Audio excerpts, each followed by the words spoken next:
Hello, what's up guys? Nandito na naman si Makabagong Sport TV.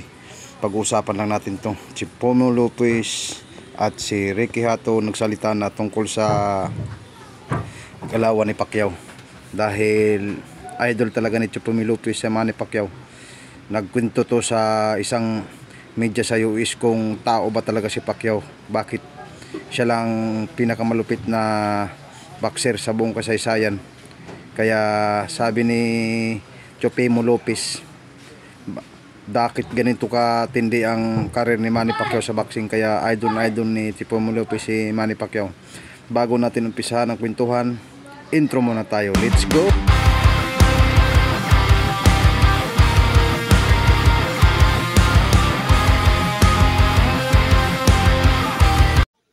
Yun nga, salita na nga si Chopemo Lopez na si Pacquiao ang idol niya. Kaya sabi ni Chopemo Lopez, kung papipiliin siya kay Pacquiao o kay Mayweather kung sinong pinakamagandang karir, sabi ni Chopemo Lopez, wala akong ibang pipiliin kundi si Manny Pacquiao dahil kakaibalaw talagang nilalang si Manny Pacquiao sa kay Mayweather. Dahil si Pacquiao ay all-around boxer, samantalang si Mayweather namimili daw ng kalaban. Samantalang si Pacquiao ay hindi namimili ng kalaban basta magkasundo sa timbang. Sa kabilang banda naman tayo mga idol, Ricky Hato nagsalita na kung sino ang pinakamagaling sa kanilang dalawa, ni Manny Pacquiao at Mayweather. Nag-real talk si Ricky Hatton. Ito po ang sinabi ni Ricky Hatton sa media. Ricky Hatton names the best fighter between Mayweather and Pacquiao after facing both.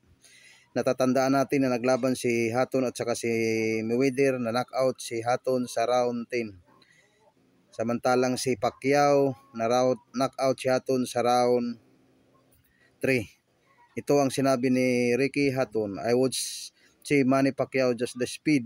Southpaw, obviously he is very hard. Floyd Mayweather also was very good, but the more and more I see Manny Pacquiao, maybe I'm shifting to him. Yan po ang sinabi ni Ricky Hatton. Kaya sabi niya kay Pacquiao talaga siya believe dahil mabilis, speed, strong.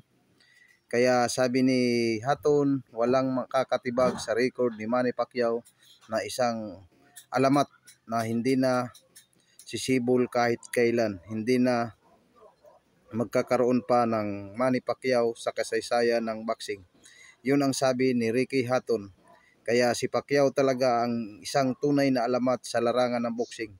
Dahil siya ang kauna-unahan naging 8 division champion sa magkakaibang timbang. Kaya hanggang dito na lang po. Maraming salamat sa inyong lahat.